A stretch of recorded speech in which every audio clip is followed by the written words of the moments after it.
하나님 말씀을 보시겠습니다. 신약성경 요한계시록 22장 18절로 21절에 있는 말씀 제가 봉독해 드립니다.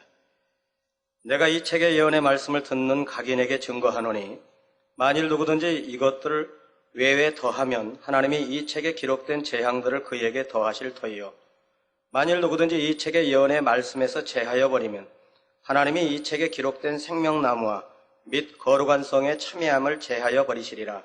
이것들을 증거하신 이가 가라사대 내가 진실로 속히 오리라 하시거늘 아멘. 주 예수여 오시옵소서. 주 예수의 은혜가 모든 자들에게 있을지어다. 아멘. 오늘은 계시록 강의 100번째입니다.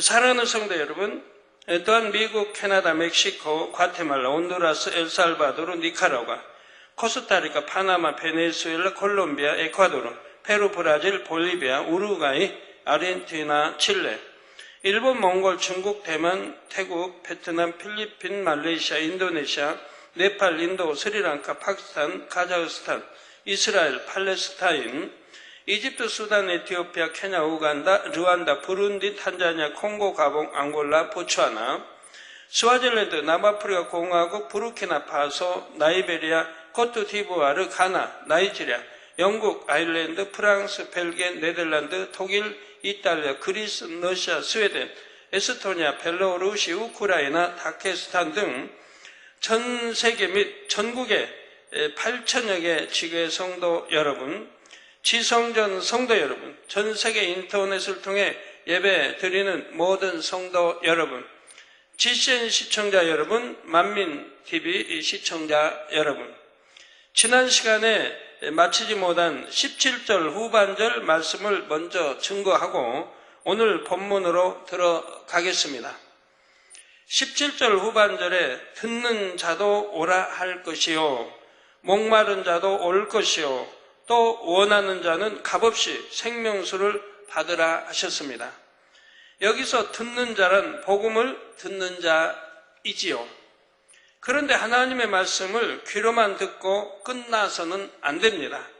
하나님의 말씀을 들으면 마음으로 믿고 그대로 행해야 하지요.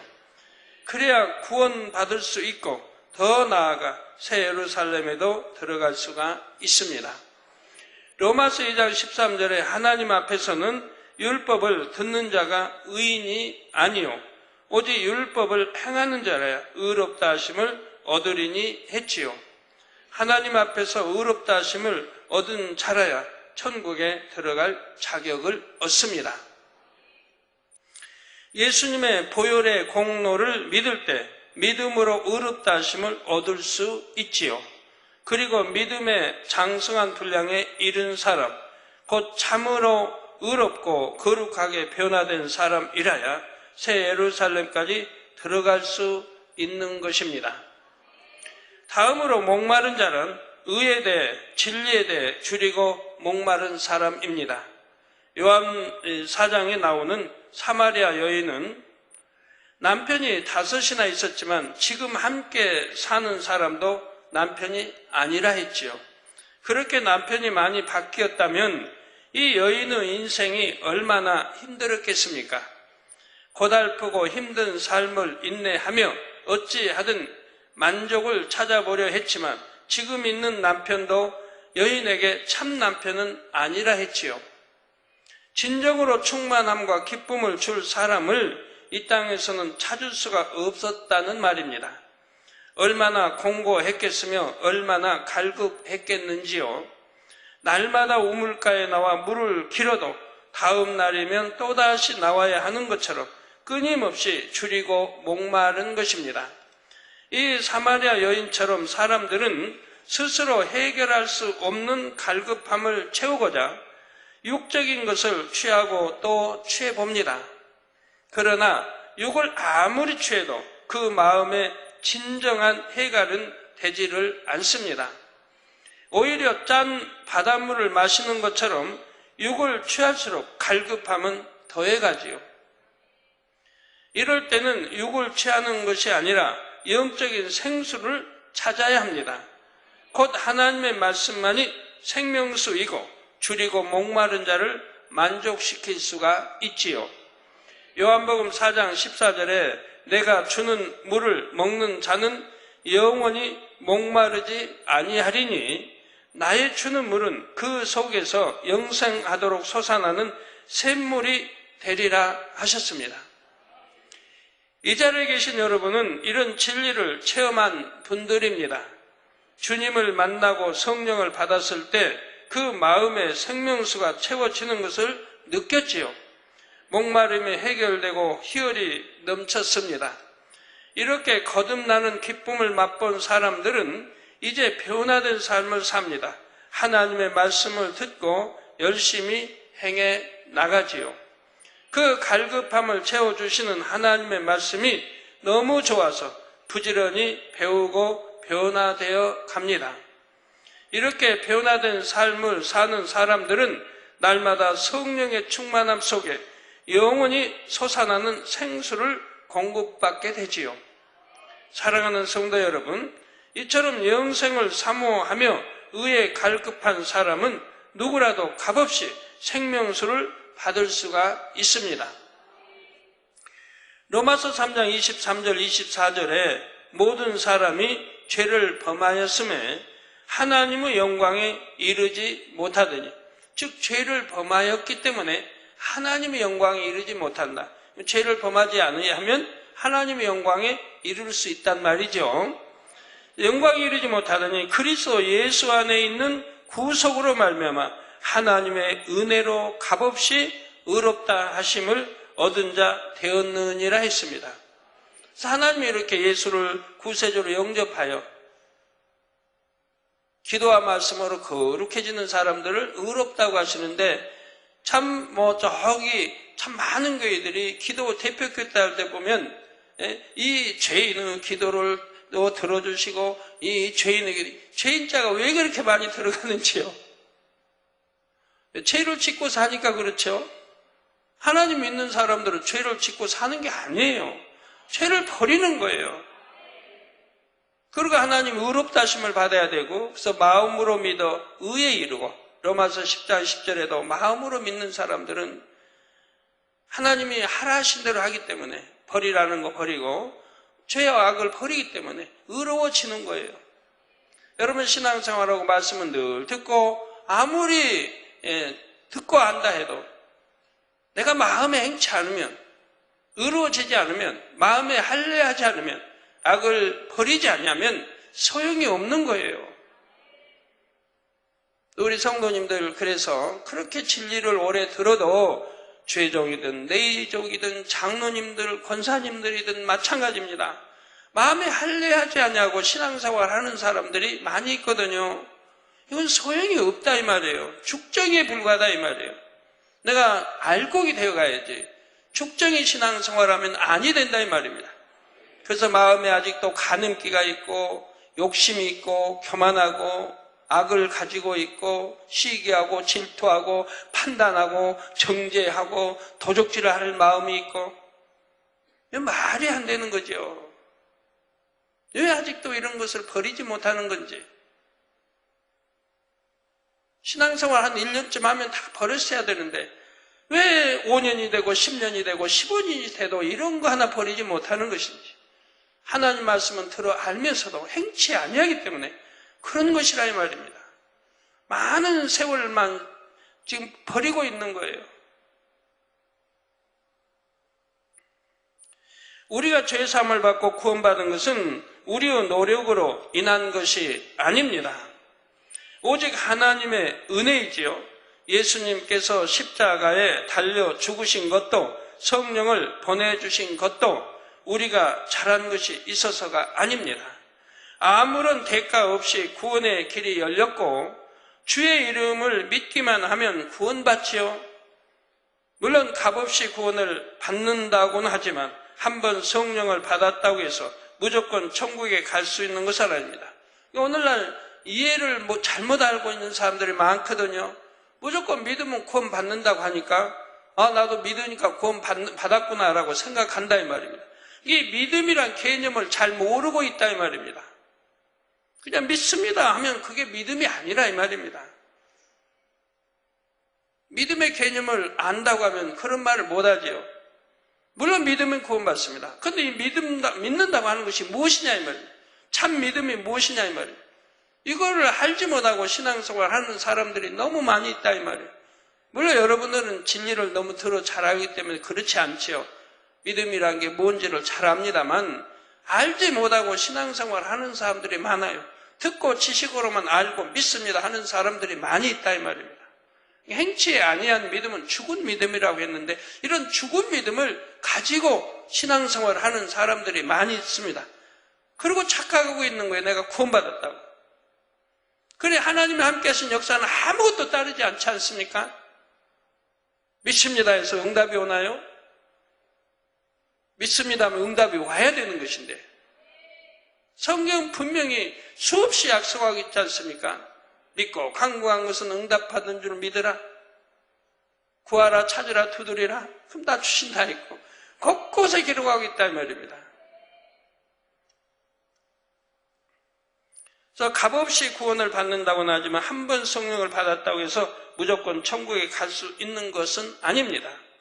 갓난 아기가 세상에 태어났는데 젖도 먹지 않고 자라지도 않는다면 오래 살지 못할 것입니다. 결국 죽겠지요. 마찬가지로 생명수를 마신 사람이라 해도 더 이상 생명수를 마시지 않고 영적인 변화가 없는 사람은 반드시 구원받으리라는 보장이 없습니다. 정말로 예수님께서 내 죄로 인해 고난당하셨고 내가 거룩하신 하나님의 자녀라고 정말 믿는다면 이제는 죄를 버려야지요. 하나님의 자녀답게 거룩하신 하나님의 형상을 되찾아야 합니다. 그러지 않고 여전히 세상을 사랑하며 죄 가운데 살면 한 번 성령을 받았다 해도 성령이 소멸될 수가 있습니다. 그러면 하늘나라 생명책에서도 이름이 지워지지요. 진정으로 하나님의 은혜를 깨닫는 사람은 그 마음에 희열이 넘치고 감사가 가득하므로 부지런히 죄를 벗어버립니다. 하나님의 나라를 위해 열심히 충성 봉사하고 전도하고 신방합니다. 마음 다해 예물도 드립니다. 그러나 하나님께 무엇을 드린다 해도 그것으로 구원의 값을 지불할 수는 없지요. 혹시 구원에 대해 어떤 값을 지불할 수 있다 해도 그 값은 어느 정도라고 정할 수가 없습니다. 죽기까지 충성하고 세상 모든 보화를 드렸다 해도 구원의 값을 치렀다고는 할 수가 없지요. 창조주 하나님의 귀한 독생자가 그 처참한 형벌과 사망을 당해 주셨는데 과연 무엇으로 그 값을 치를 수가 있겠습니까? 또한 말할 수 없는 행복으로 가득 찬 천국을 주셨습니다. 도저히 값을 갚을 길이 없는 은혜이지요. 그 은혜를 중심에서 깨닫는 사람이라면 모든 삶을 주님께 드리는 것이 마땅합니다. 이렇게 우리가 주님께 드릴 때 주님께서도 그냥 받고만 있지는 않으십니다. 우리가 무엇이건 감사와 사랑의 향으로 드릴 때는 하나님께서 기뻐 받으시고 우리가 드리는 것보다 더 큰 축복으로 돌려주시지요. 성결의 능력을 더하시고 영원히 잘되게 하십니다. 심은 대로 30배, 60배, 100배로 갚아주시고 믿고 구하는 대로 마음의 소원에 응답해 주십니다. 사랑하는 성도 여러분, 요한일서 4장 10절에 사랑은 여기 있으니 우리가 하나님을 사랑한 것이 아니요 오직 하나님이 우리를 사랑하사 우리 죄를 위하여 화목제로 그 아들을 보내셨음이니라 했습니다. 즉 하나님이 우리를 사랑하신다고 하는 증표가 뭡니까? 독생자 아들 우리를 사랑하시기 때문에 우리 죄를 위해서 독생자 아들을 보내 화목제물을 삼아 주셨다 이 말입니다. 우리와 하나님과의 막힌 이 죄의담을 헐어 주시기 위해서 화목제물로 드려 주셨다 이 말입니다. 십자가의 처형을 말합니다. 이런 사랑을 받은 하나님의 자녀로서 우리가 반드시 해야 할 가장 중요한 일은 거룩함을 이루어 죄와 상관없는 삶을 사는 것입니다. 하나님의 자녀라면서 죄를 많이 버렸다고 해서 내가 이렇게 잘했다고 자랑할 일도 아니고 당연히 할 일을 한 것일 뿐이지요. 죄를 버리기는 하는데 그 속도가 더디고 억지로 힘들게 싸워 버린다면 이것도 민망한 일이지요. 저는 하나님을 만나기 전에는 인생의 밑바닥 가장 깊은 절망 속에서 하나님의 은혜로 건짐을 받았습니다. 그 후로 그 은혜가 참으로 감사하고 행복해서 죄를 버린다는 것이 전혀 힘들지 않았습니다. 주님의 은혜를 조금이라도 갚을 수 있다면, 하나님을 기쁘시게 할 수 있다면 목숨이라도 기꺼이 드릴 수 있는 마음인데 더러운 죄를 버리는 것이 무엇이 어렵습니까? 더럽다 하시는데. 더구나 그 죄 때문에 질병과 재앙과 온갖 시험 환란을 겪는 것인데 당장이라도 벗어 버려야지요. 여러분, 많은 사람들이 그래요. 믿는다고 하는 사람들 꼭 죄 때문에 병이 오는 것이냐고. 재앙도 그렇다. 그러나 여러분들은 체험해보지 않습니까? 하나님 말씀대로 사니 질병이 옵니까? 병이 옵니까? 재앙 만납니까? 여러분 실수로 차를 운전하다가 졸음 운전을 했든 잘못했든 폐차가 돼도 여러분 그 안에 탄 사람들은 하나도 다치지 않는 걸 수도 없이 체험하지 않습니까? 이게 다 바로 증거 아닙니까? 중심으로 아버지 하나님을 사랑하며 그 은혜를 깨달을 수 있는 여러분이 되시기를 바랍니다. 이어지는 본문 18절에서 19절에 내가 이 책의 예언의 말씀을 듣는 각인에게 증거하노니 만일 누구든지 이것들 외에 더하면 하나님이 이 책에 기록된 재앙들을 그에게 더하실 터예요. 이 계시록뿐 아니라 하나님의 구약 신약 66권 말씀 외에 더해서는 아니 되는 것이라 이 말입니다. 많은 사람들이 저를 이단을 정리한 사람들이 계시는 없는데 계시 받는다. 하나님 말씀 외에 또 받는 걸로 알고 있어요. 확인도 해보지 않냐고. 우리가 하나님 66권 말씀 외에 더 받는 말씀이 있습니까? 그래서 어떤 책이라도 나왔습니까? 전부 66권 말씀 아닙니까? 이 말씀을 하나님이 성령의 감동 가마로 기록된 말씀을 감동 가마로 풀어주시는 거 아닙니까? 그러지 이 66권 말씀 외에 또 다른 어떤 계시를 주신 적이 있습니까? 없다 이 말입니다. 그런데 그런 거짓들을 참 지어내서 퍼뜨린다 이 말이에요.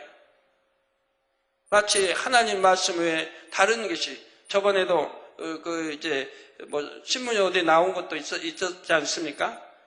66권 말씀은 믿지 않고 오히려 다른 말씀을 또 받아서 그걸 전한다고.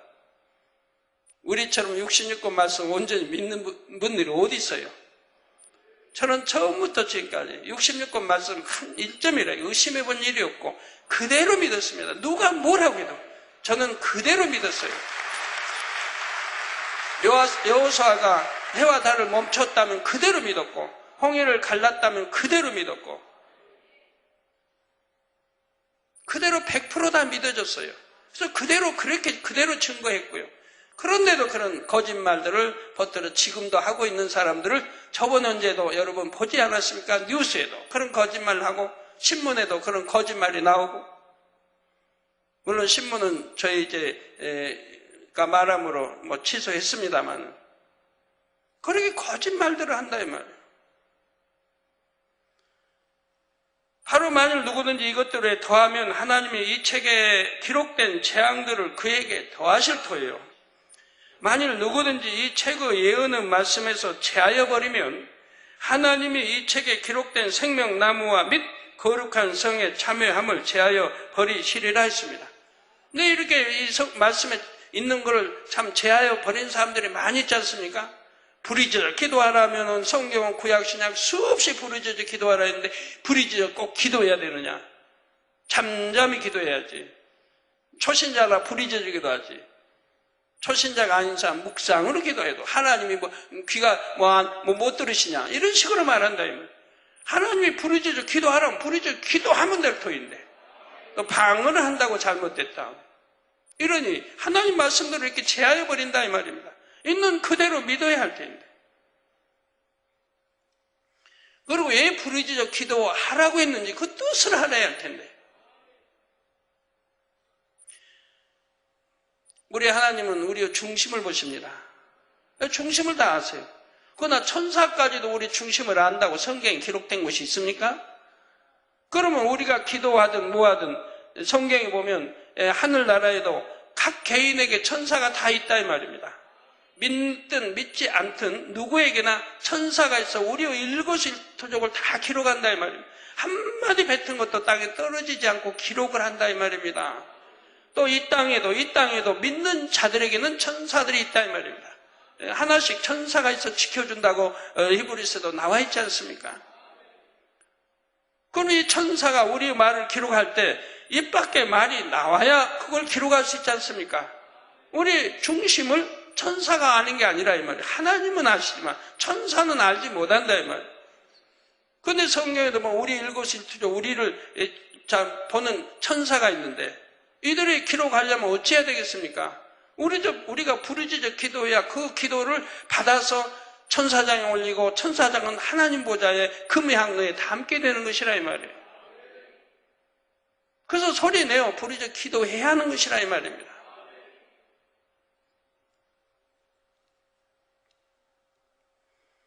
우리 주님도 부르짖어 기도하는 장면이 여러 군데 나오지 않습니까?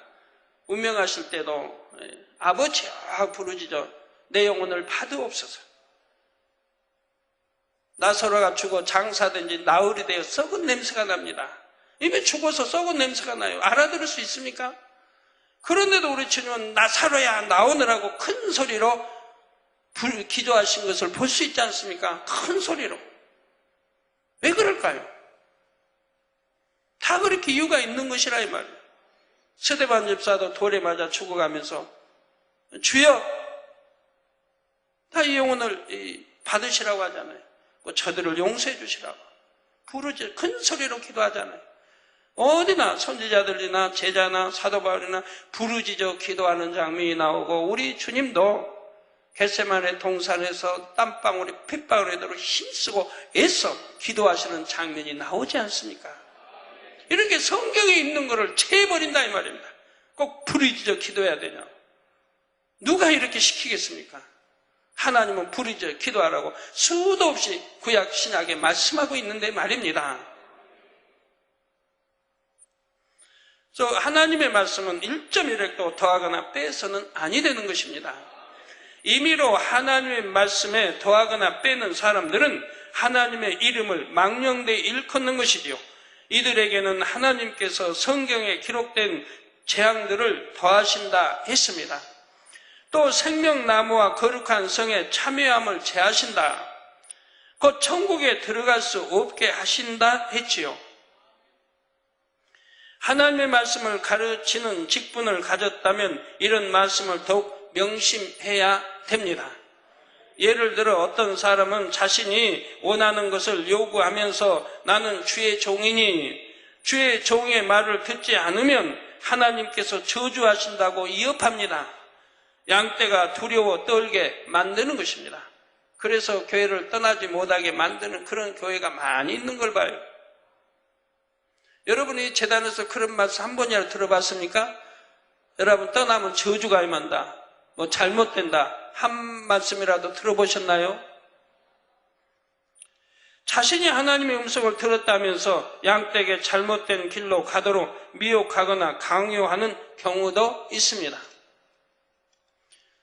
참 해외에도 나가보면 그런 일이 참 많아요. 또 편지에 오는 거 보면 그런 것도 참 많아요. 하나님의 음성을 들었다. 하나님의 음성 듣는 게 그렇게 쉬운 것이 아닌데도 툭하면 이렇게 하나님을 그냥 내세우게 돼요. 그냥 하나님 음성 들은 것처럼.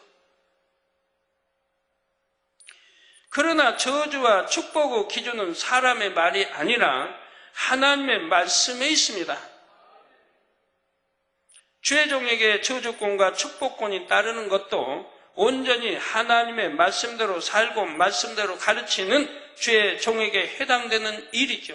그러니까 영으로 들어가면 축복권, 저주권이 따릅니다. 그러나 강하지는 않습니다. 온영으로 들어간 사람에게는 축복권, 저주권이 따릅니다. 축복해주면 축복이 임하고 저주하면 저주가 임하게 되는 것이라 이 말입니다. 그러면 온영으로 들어가면 아무나 저주하겠습니까? 저주하지 않습니다. 사랑하기 때문에 저주하지 않아요. 아무 때나 저주하는 게 아니라 이 말입니다. 저주하는 경우가 있는 거죠. 성령 해방하거나 거역하거나 모독하거나 성령을 돈으로 살려고 한다든가 하나님의 권능을 돈으로 산다든가 판다든가 저주할 수밖에 없는, 저주 받을 수밖에 없는 그런 인생들이 있다 이 말입니다. 저희 설성을 돈 주고 판다는 그런 정보도 들어봤습니다만 이런 사람들은 저주받게 되는 거예요. 하나님의 권능을, 이 권능이 들어있는 설성을 돈 주고 팔고 산다고 하는 거예요.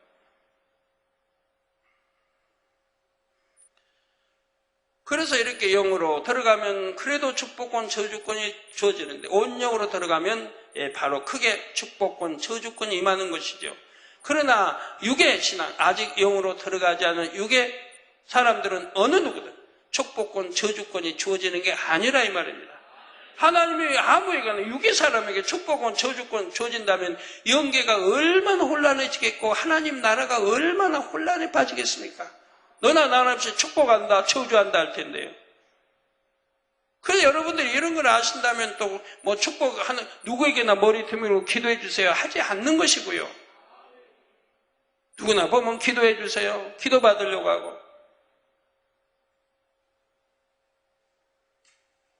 축복권은 축복이 빌어줄 수 있는 그런 영에 온영으로 들어간 사람들. 저주권은 또 마찬가지지만 그런 사람들은 아무나 저주하지 않는 것이라 이 말입니다. 엘리사가 저주했기 때문에 어린아이들이 암컴에 그렇게 많이 물려 죽지 않습니까?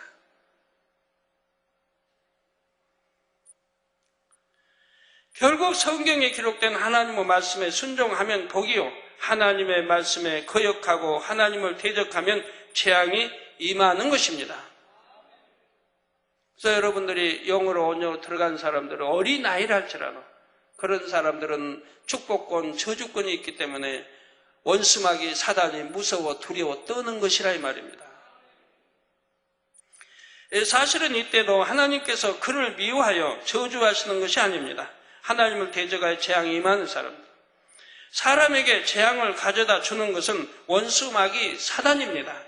성도들이 진리 가운데 빛 가운데 거하면 사단이 송사하지 못하게 하나님께서 지켜주시지요.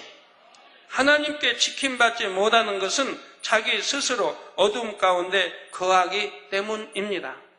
그러니까 여러분 지킴받지 못한 사람 허다문에 가다가 내가 실수로 넘어져서 어디를 다쳤다 해도 반드시 회개할 걸 찾아봐야 돼요. 내가 지킴받지 못했다는 거예요.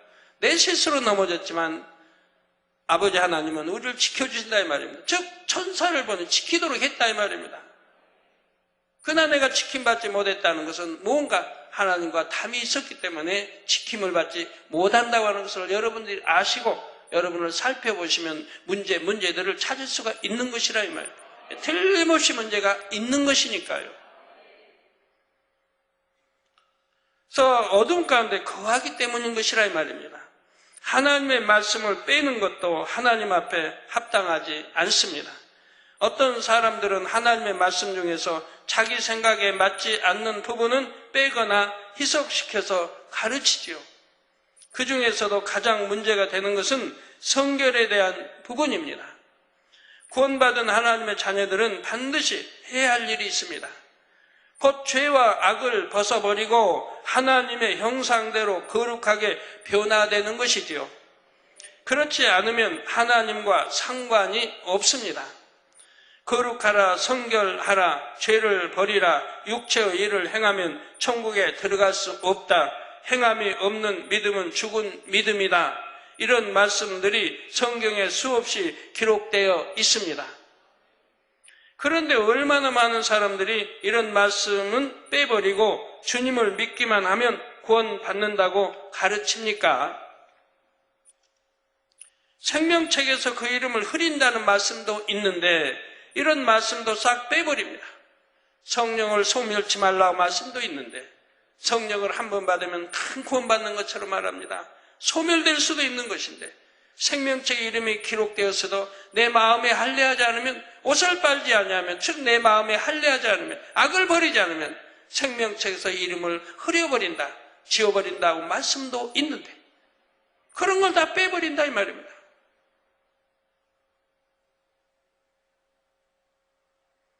한 번 성령을 받은 사람은 하나님의 말씀대로 살지 않아도 반드시 천국에 간다고 가르치는 것입니다. 그 밖에도 방언이나 각종 은사를 금하며 부르짖어 기도하는 것을 잘못이라 가르치는 사람도 있습니다. 성경에 기록된 기사와 표적을 비롯하여 영의 세계에 대한 말씀들이 자기 지식과 생각에 맞지 않으면 그런 부분은 빼고 가르치는 경우도 있지요. 이럴 때는 가르치는 사람이나 배우는 사람이나 천국과는 거리가 멀어집니다. 어떤 사람은 2000년 전에나 이런 치료하고 이런 역사가 예수님 당시나 있었지 어떻게 예수님 당시가 아니고 오늘날에도 사람을 통하여 이런 일이 일어나는가라고 그건 뭐 마귀 역사다 그렇게 말하는 사람들은 얼마나 많이 있습니까? 마귀가 할 일 없어서 예수 그리스도 이름으로 치료해주고 하나님께 영광 돌리게 하겠습니까? 그게 마귀가 하는 일입니까? 그 마귀가 그런 권능이 있다면 자기 사람들 무수히 권능조 치료해서 마귀가 영광 받으려고 하지요? 그러나 마귀를 통해 치료받았다는 일은 한 건도 없습니다. 역사상 없어요. 그렇게 거짓말들을 하고 참 하나님 두려운 줄을 몰라하니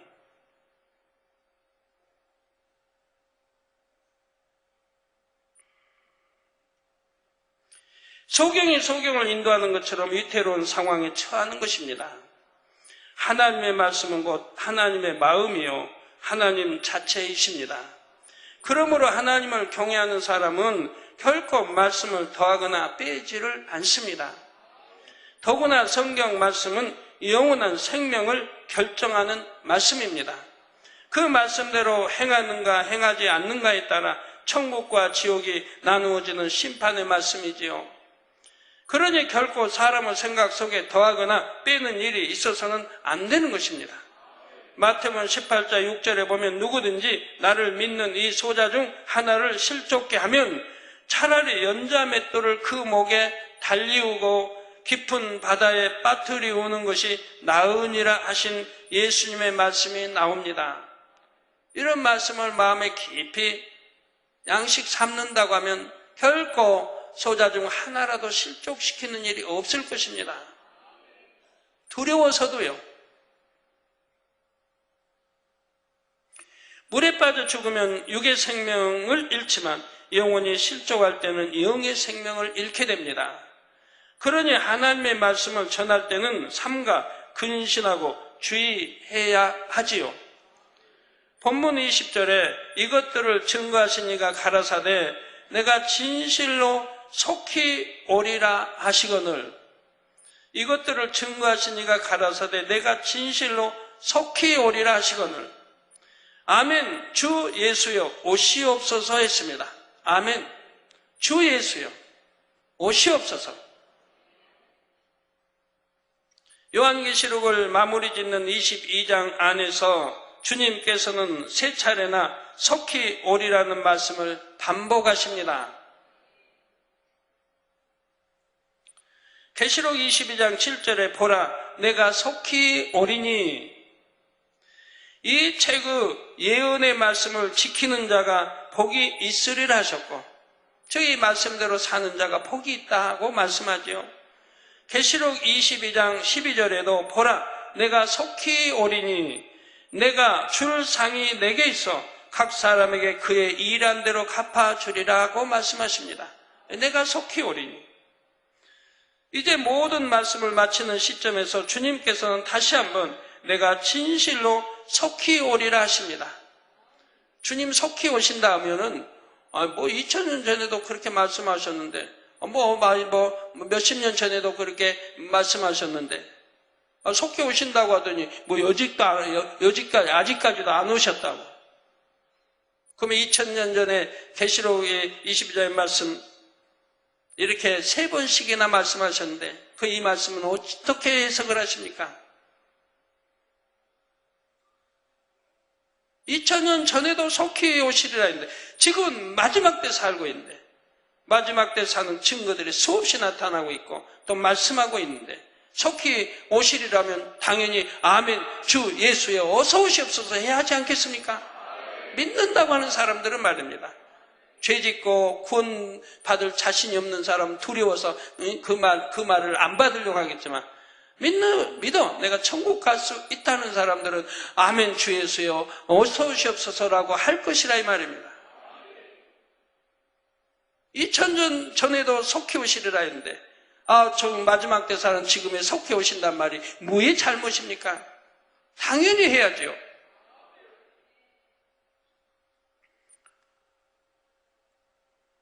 그리고 여러분이 볼 때 1년, 10년이 오랜 것 같지만 하나님 편에서 볼 때는 천년이 하루 같아요. 천년이 하루 같아요. 그러니까 2000년 전에 있으면 하나님 편 볼 때는 한 이틀밖에 안 지난 거예요. 왜 그런 줄 아십니까?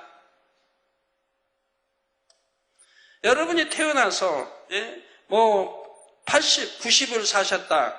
우리 성도님 105세 사신 분도 있고 102세도 계시고 하는데 예배도 잘 나오세요. 그럼 100세를 사셨다 해도 100세가 굉장히 긴 것 같죠? 근데 하나님 편에서는 천년도 하루밖에 안 돼요. 그렇게밖에 안 돼요. 하루밖에 안 된다 이 말이에요. 왜 그럽니까? 영원 전부터 영원까지 계시기 때문에 이 100년이라는 것은 순간에 불과하다 이 말입니다. 0.1초도 안 돼 순간에 불과한 것이라 이 말입니다. 이 100년이라고 하는 건 천년이라는 것도 그렇다 이 말입니다. 영원 전부터 영원까지라 이 말입니다. 그렇게 사시는 하나님이 천년이 하루 같을 수밖에 없는 거죠. 여러분도 그렇게 오래오래 이렇게 사신다고 하면 100년이 긴 게 아니지 않습니까? 순간인 거죠. 여러분 일생이 100년이기 때문에 길어야 7, 80년, 90년, 오늘날 100년까지 사는 분이기 때문에 그게 긴 것 같지 성경을 기록한 하나님께서는 그거 순간에 불과한 거예요.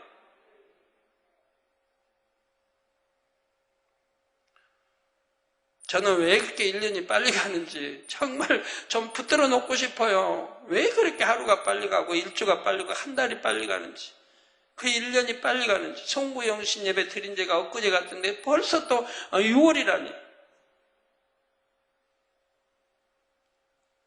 어디다 붙들어 맸으면 참 좋겠는데 세월을 그럴 능력은 없고 이처럼 거듭거듭 경계하시는 주님의 마음을 여러분이 깊이 깨달을 수 있기를 바랍니다. 주님이 언제 오실지 그날과 시를 아는 사람은 없습니다. 그러나 성경에 기록된 마지막 때의 징조에 비춰보면 얼마나 끝이 가까운지 알 수가 있죠. 더군다나 저희는 더 밝게 알 수가 있지 않습니까? 여러 역사, 성경과 역사와 우리 재단의 앞으로 아버지 주신 사명의 이루심과 또 이북과의 모든 관계를 두루 앞에서 여러분이 기도하신다면 답이 나오는 것이라 이 말입니다. 더구나 사도 요한이 이 말씀을 기록한 2000여 년 전보다 지금은 끝날에 더 가까이 이르렀습니다. 아주 맨 끝에 살고 있다 이 말입니다. 설령 그때가 넉넉히 남아있다 할지라도 각자의 마지막 날이 언제 이룰지는 아무도 알 수가 없지요. 언제 이룰지. 자살에 죽는 사람이 1년 전에도 내가 그날 자살하리라고 언제 일기에 써놓고 그날 돼서 자살했습니까? 1년 전에는 자기도 몰랐죠. 자살에 내가 죽으리라는 자기도 몰랐죠. 교통사고 당해서 죽은 사람이 내가 교통사고 당해 죽으리라고 생각이나 했습니까? 심장마비 일으킨 사람이 내가 심장마비 일으켜 죽으리라고 생각이나 했겠습니까? 여러분이 안일하기 때문에 그런 거예요. 항상 안일하기 때문에. 설마 내게 이런 일이 닥칠까? 그 설마가 참이 될 수가 얼마든지 있다는 얘기예요.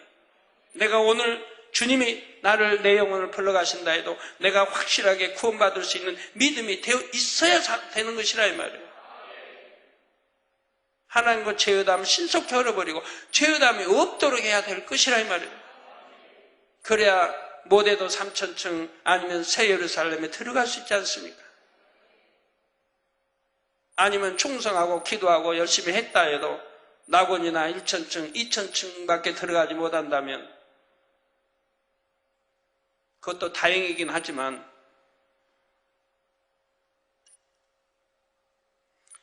그래서 각자의 마지막 날이 오늘일지 내일일지 한 달 후일지 1년 후일지 아무도 모른다 이 말입니다. 어린아이라 해도 젊고 건강한 사람이라 해도 하나님께서 부르시면 당장이라도 가야 합니다. 저도 뭐 1990 몇 년도 2년인가 피 흘렸을 때 2년 맞나요? 제가 그때 피 흘려서 죽을 줄 상상이나 있겠습니까? 그 전날만 해도 몰랐죠.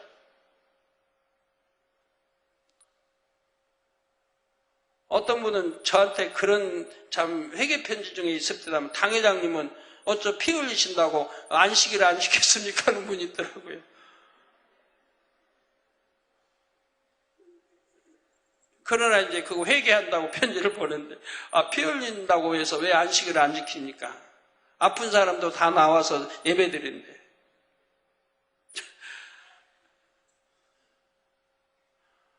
교회 가려고 다 준비하고 아침밥을 먹는데 피가 막 쏟아지는데 토요일부터 이제 토요일 오후부터 쏟았는데 멈췄다가 또 했다가 이제 교회 가려고 다 있고 지금 밥 먹고 있는데 막 쏟아지는데 그거 어떻게 해요? 어떻게?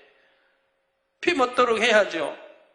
근데 피가 멎지 않고 계속 코로 입으로 쏟고 있는데 어떻게 교회를 가요? 그러니까 우리 성도님들이 그 소식을 듣고 저희 사택에 오신 거 아닙니까? 목사님들, 장로님들, 교회 머리 되신 분들이 오셨지 않습니까? 교회에서는 성도님들이 모여 부르짖어 또 살려달라고 기도하였고요. 그런 상황이라고 누누이 설명했는데도 어찌하여 안식일을 지키지 않았느냐고 편지 보낸 분이 있더라 이 말. 그날 그 이제 회개 편지였지만 하나님께 부르시면 당장이라도 가야 됩니다. 내가 하루 전날만 해도 그렇게 될 줄 죽을 줄 어떻게 알았겠습니까? 다음날 또 죽었다가 살 건 또 어찌 알았겠습니까? 하나님이 다시 살려주실 것을. 이렇게 내일 일을 모르고 사는 거예요. 아는 것도 있지만 또 모르는 거 이렇게 있는 것이라 이 말입니다. 언제라도 부르심에 응할 수 있도록 항상 준비된 삶을 살아야 하는 것입니다.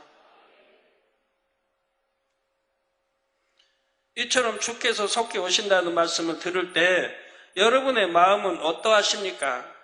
주님을 맞을 준비가 덜 된 사람이라면 주님께서 곧 오신다는 말을 듣는 것이 싫습니다.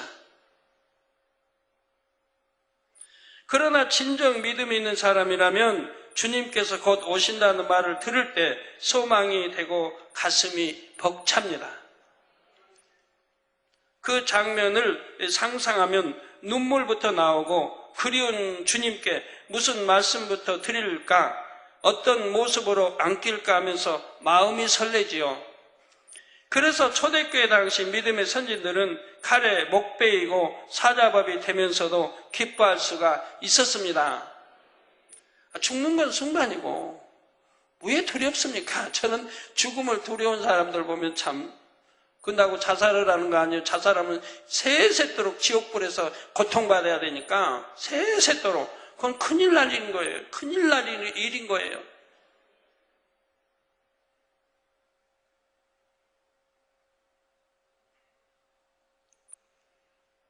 인구도 참 예를 들어 한 2000년 전에 이 지상에 얼마나 살았겠습니까?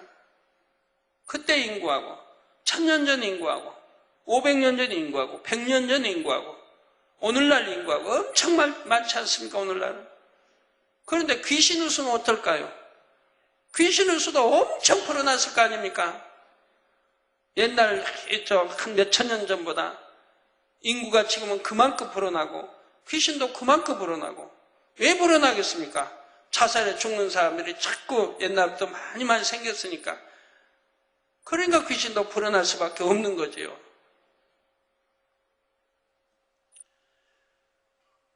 그래서 하나님을 믿는 사람들은 죽음이 두렵질 않습니다. 그러니까 타협하지 않는 거예요. 세상과 어떤 것 갖고 타협하지 않는 거예요. 주님의 이름으로 순교해도 영광인데 세상과 타협하지 않고 내 믿음 지킬 때 이 얼마나 영광입니까? 그러니까 두려워하지 않는 거예요. 누가 아무리 죽이려 해도 내가 범죄하지 않았으면 겁날 이유가 없는 것이고 하나님이 지켜주실 것이고 결국은 영광일 테니까. 그래서 우리 초대교회 당시 믿음의 선지들도 칼에 목 베이고 사자벌이 되면서도 찬양할 수 있었고 기도할 수 있었고 감사할 수 있었던 것입니다. 그들에게 죽음은 두려운 고통의 순간이 아니라 그립던 주님을 만날 수 있는 순간이었지요. 그러니 우리 주님의 제자들이나 사도 바울이나 스데반 집사나 죽을 때 두려워했겠습니까? 오히려 행복하지요. 이제 내가 죽으면 우리 주님 품에 안길 텐데 천국에 갈 터인데 두려울 게 뭐가 있겠어요? 믿음이 있는 사람이라면.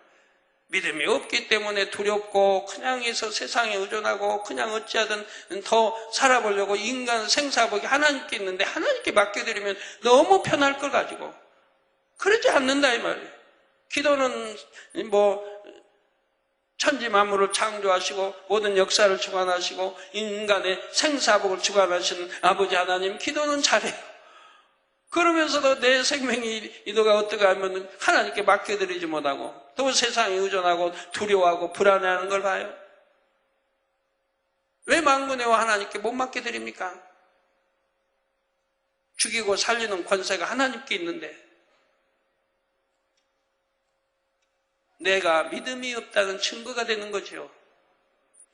하물며 여러분은 순교하는 것도 아니고 살아서 주님을 맞게 된다면 얼마나 더 행복한 일입니까? 그러니 주님께서 곧 오신다는 말을 들으면 아멘, 주 예수여 오시옵소서 하면서 기쁨으로 화답할 수 있지요. 여러분이 그날을 얼마나 소망하는가에 따라 얼마나 주님을 사랑하는지 또 얼마나 신부단장이 되었는지를 스스로 측정해 볼 수 있는 것입니다. 이런 소망으로 살아가는 사람들에게는 이 땅에서의 삶 속에도 하나님이 주님의 은혜가 입혀집니다. 마지막 21절에 주 예수의 은혜가 모든 자들에게 있을지어다 아멘 했습니다. 모든 자들이라 이미 주님을 믿는 자들과 앞으로 믿을 모든 자들을 포함합니다. 주님을 믿는 사람들에게는 매일매일의 삶 자체가 은혜이지요. 십자가에서 우리를 대속하셨고 보혜사 성령을 보내 날마다 인도받게 하십니다. 진리 안에서 사는 사람들에게는 이른 비와 늦은 비를 주심같이 구하는 것마다 응답하시고 필요한 것을 채워주시지요. 성령의 불담으로 주님의 불꽃 같은 눈동자로 지키시며 범사에 형통하게 인도하십니다. 그리고 모든 역사가 끝나면 그립던 주님의 품에 안기고 천국에 말할 수 없는 영광을 누리게 됩니다. 모든 것이 주님의 은혜요 값없이 주신 아버지 하나님의 은혜입니다. 그러나 여러분이 기억할 것은 이 은혜를 모든 사람에게 주셨을지라도 각자가 어떻게 받느냐에 따라 은혜의 결과가 달라진다는 사실입니다. 어떤 사람은 입으로는 이것도 감사하고 저것도 감사하고 모든 것이 주님의 은혜라고 고백합니다. 그러나 말로는 은혜와 감사가 풍성한데 정작 그 마음은 변화가 더디기도 하지요.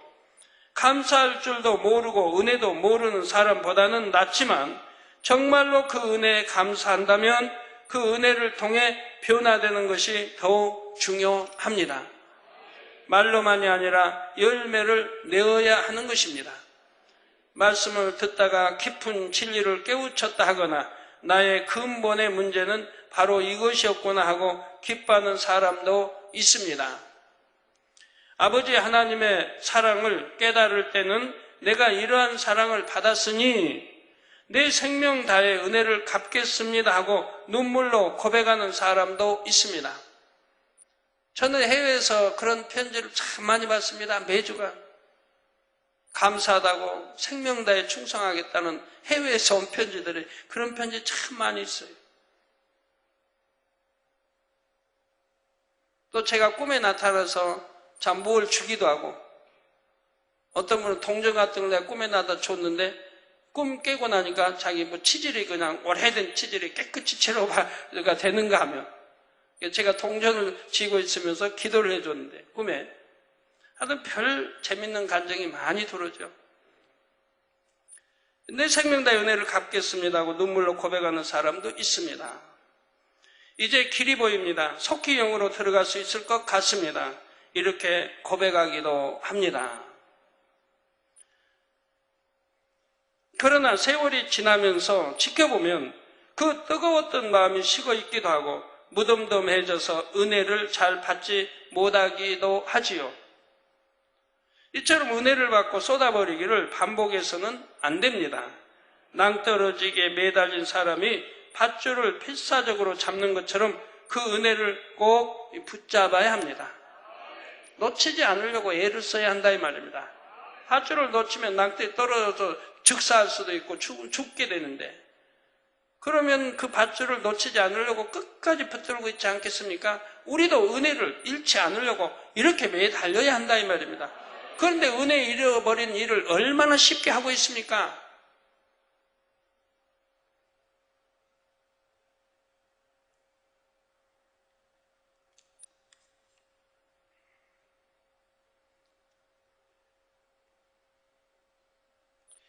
중심에 새겨서 영적인 열매를 내어야지요. 여러분이 결단하고 마음을 지키고자 하면 반드시 하나님께서 능력을 주십니다. 베풀어 주신 모든 은혜에 감사하며 하나님을 기쁘시게 드리고자 하는 마음으로 힘을 다해 성결을 이루시기를 바랍니다. 그리고 하나님의 나라에 충성하며 더 많은 열매를 내시기를 부탁드립니다. 그럴 때 아버지께서 성결의 능력뿐 아니라 실한 열매를 맺을 능력도 더하시고 은혜 위에 은혜를 더해 주시는 것입니다.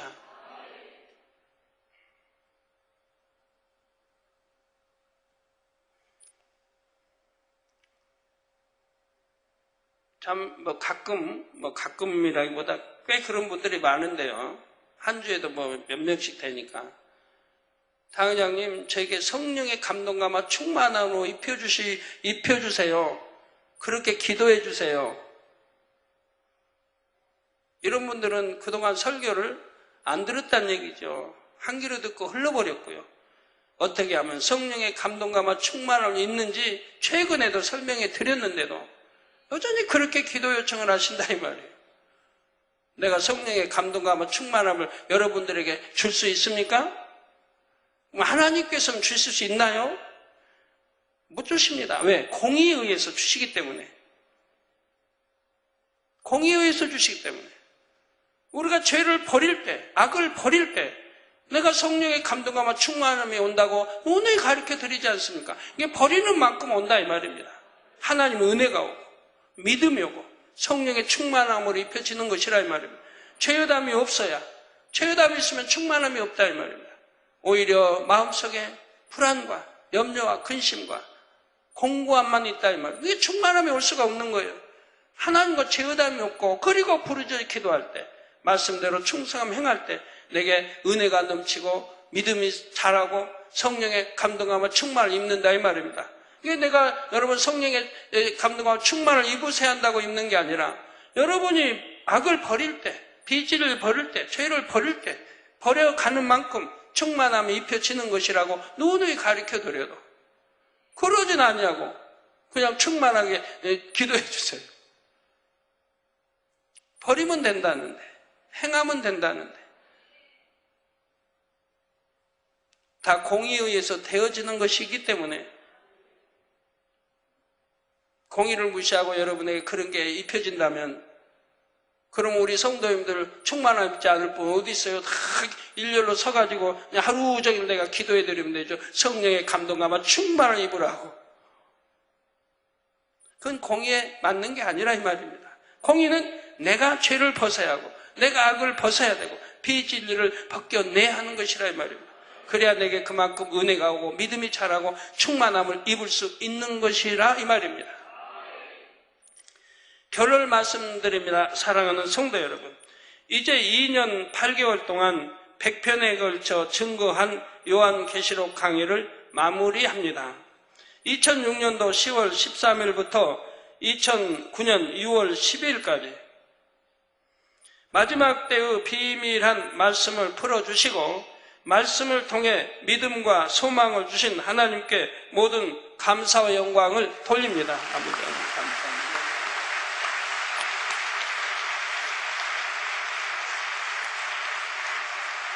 요한 계시록 강의를 통해 여러분의 이 마지막 때를 어찌 살아야 할 것인가 다시 한번 정립이 되셨기를 바랍니다. 원래 이 요한계시록을 하나님이 3차례에 걸려 기도를 받으라고 했습니다. 3차례에 걸려서 말씀을 받으라고 했어요. 그래서 한 차례 받아서 요한 강의를 했고 이번 2차례 받아서 요한 강의를 지금 2년 이렇게 8개월 만에 마치는 거예요. 그럼 한 차례가 또 남아있는데 이제 한 차례도 받을 시간은 없어요. 이게 2차례로 끝날 수밖에 없는 거예요. 한 차례 더 받으면 이제 완벽한 계시록 강의가 될 텐데 3차례 받을 시간은 없다 이 말입니다. 이 2차례로 이제 요한 계시록 강의는 끝나게 되는 거예요.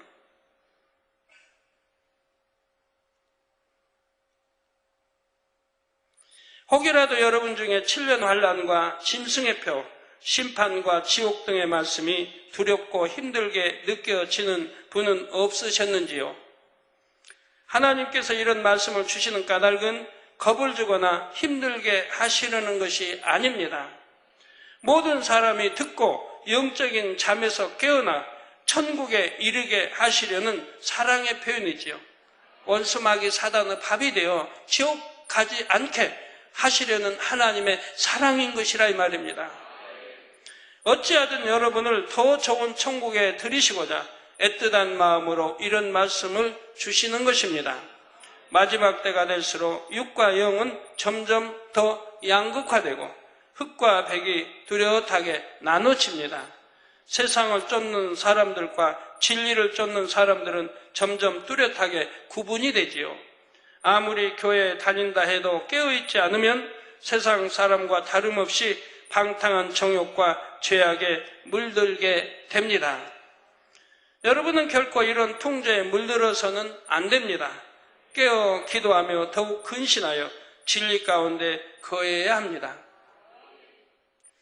그냥 이렇게 신앙생활 하다 보면 언젠가는 나도 영으로 들어가 있겠지 이런 식으로 안일하게 생각해서는 안 됩니다. 혹은 언제쯤 되면 주님이 오실까? 아직은 적당히 세상을 취하고 살다가 마지막 날이 눈앞에 닥친 것 같으면 그때쯤 회개하고 열심히 해야지 이런 생각도 절대로 해서는 안 됩니다. 믿음이란 게 하루아침에 하루에 들어오는 게 아니고 한 달에 들어오는 게 아니에요. 하나님이 아니 주시면 아니 되는 것이죠. 내 마음대로 그렇게 되는 게 아니라 이 말입니다. 그런 마음보를 가지고 신앙생활 한다면 하나님이 아예 아니 주실 거 아니겠습니까? 내가 진실로 속히 오리라 하신 대로 주님께서는 진실로 속히 오십니다. 정신을 차리고 깨어있지 않으면 마치 잠자다가 도적을 맞는 것처럼 순간에 마지막 때를 맞게 되는 것입니다. 얼마나 세월이 빠르게 지나가는데요. 데살로니가전서 5장 23절에 평강의 하나님이 친히 너희로 온전히 거룩하게 하시고 또 너희 온 영과 혼과 몸이 우리 주 예수 그리스도 강림하실 때, 우리 주 예수 그리스도 강림하실 때 흠없게 보존되기를 원하노라 했습니다. 이렇게 몇 번씩 강조해서 우리 주 또는 예수 그리스도 이렇게 강조하는 분, 이런 게 나오면 어느 분이 이걸 썼다 하는 거 여러분 알아야 돼요. 전에도 설명해 드렸으니까. 이 말씀처럼 먼저 온전히 거룩함을 이루고 주님께서 오실 때까지 보존할 수 있어야지요.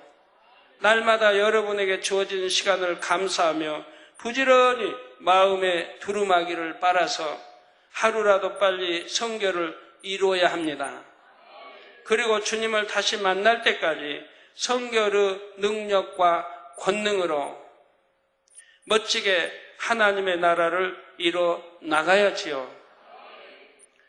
마지막 때 하나님의 섭리를 이루어 드리는 주역들이 되어야 하는 것입니다. 전국과 전 세계의 모든 만민의 성도님들과 이 시간 말씀을 들으시는 모든 분들이 이와 같은 영적 장수들이 다 되시기를 부탁드립니다. 그래서 마지막 순간에는 모두가 문들을 통해 거룩하신 하나님의 보좌 가까이 이룰 수 있는 여러분이 다 되시기를 신랑 되신 주 예수 그리스도의 이름으로 축원합니다. 말씀을 상고하시면서 통성으로 다 같이 기도하시겠습니다. 할렐루야. 주님 은혜와 사랑에 감사를 드립니다. 아버지, 오늘로 계시록 100번째 마지막 시간을 맞습니다. 그동안 들은 말씀들을 꼭 기억하고 마음의 양식 삼아서 아버지, 이 말씀대로 지켜 행할 수 있는 슬기로운 지혜로운 우리 성도님들이 되게 축복해 주시기를 원합니다. 마지막 때를 예고하고 있습니다. 마지막 때 우리가 어떻게 살아야 할 것을 가르치고 있습니다. 우리가 신앙생활을 어떻게 믿고 행해야 할지를 말씀하고 있습니다. 아버지, 한 절 한 말씀이라도 잃어버리지 않게 도와주시고 마음의 양식 삼아서 이 말씀들을 지키고 행할 수 있는 지혜로운 성도님들이 되게 축복해 주시기를 원합니다. 내가 속히 오리라 말씀했습니다. 아멘. 주 예수여 어서 오시옵소서 하는 그런 신앙이 되게 축복해 주시기를 원합니다. 감사합니다. 우리 주 예수 그리스도의 이름으로 기도하옵나이다. 아멘. 환자연 기도하겠습니다. 아픈 곳에 손 얹어 주시고 연약한 곳에 손 얹어 주시고 마음에 소원들 넣고 기도 받으시겠습니다.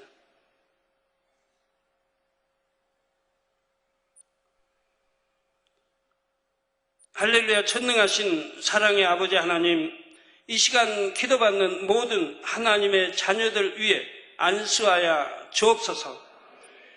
GCN과 만민TV 그리고 인터넷과 화상을 통해 기도받는 전 세계 모든 하나님의 자녀들 위해 친히 안수하여 주옵소서.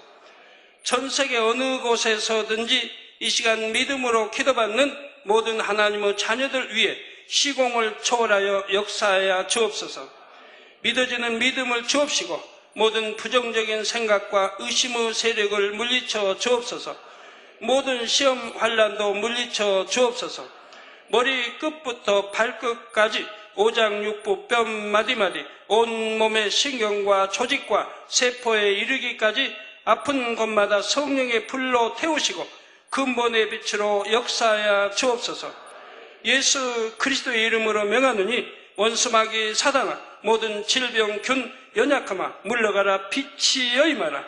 신종 인플루엔자를 비롯하여 각종 유행성 질병 등 신종 질병과 전염병은 다 물러가라. 깨끗함을 입을지어다. 모든 불치 난치병들과 풍토병들도 성령의 불로 태움받아 깨끗하고 강건함을 받을지어다. 위암, 폐암, 간암, 유방암, 자궁암, 대장암, 피부암 등 각종 암과 에이즈, 백혈병, 뇌졸중, 심장병, 폐병, 위장병, 각종 부인병, 고혈압, 저혈압, 당뇨, 피부병, 모든 염증과 결석도 깨끗함을 받을지어다. 소아마비, 중풍, 관절염, 디스크도 온전함을 입으며 요통, 두통, 신경통을 비롯한 모든 통증은 사라질지어다. 각종 사고의 후유증도 깨끗하고 온전함을 받으라. 감기, 몸살, 독감, 말라리아, 갑상선 질환도 성령의 불로 태움받고 깨끗함을 받을지어다. 열도 다 물러가라. 간질, 자폐증, 우울증, 노이로제 등 모든 정신질환도 물러가라.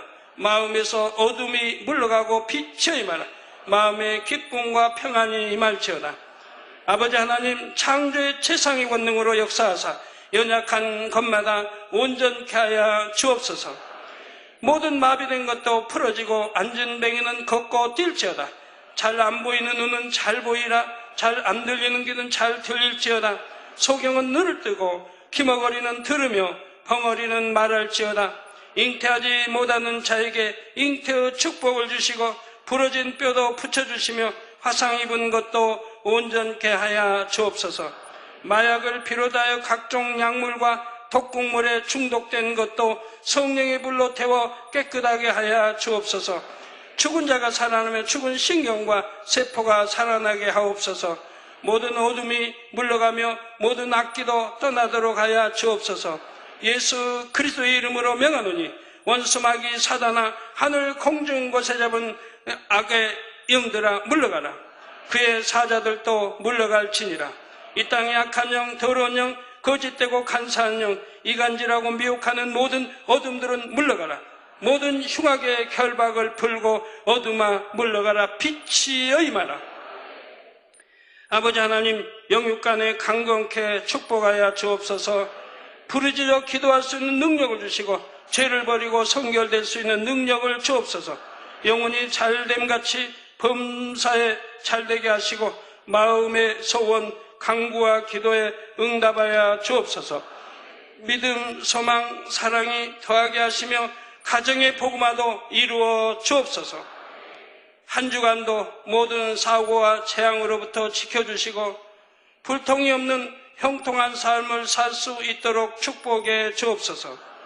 성령의 불담으로 천군 천사와 주님의 불꽃 같은 눈동자로 모든 하나님의 자녀들과 가정, 일터, 사업터를 지켜 주옵소서. 두라도 나가도 복받으며 꾸어줄지언정 꾸지 않는 축복 주시기를 원합니다. 지혜와 명철을 주시고 성령의 감동, 감화, 충만함을 입게 하옵소서. 하나님의 자녀들이 먹으나 입으나 마시나 무엇을 하든지 하나님 앞에 영광 돌리는 삶이 되게 하여 주옵소서. 나는 만나노라, 체험했노라, 응답받아노라, 축복받아노라, 간증하는 입술이 되게 역사하여 주옵소서. 아버지 하나님 감사합니다. 홀로 영광 받으옵소서. 우리 주 예수 그리스도의 이름으로 기도하옵나이다. 아멘.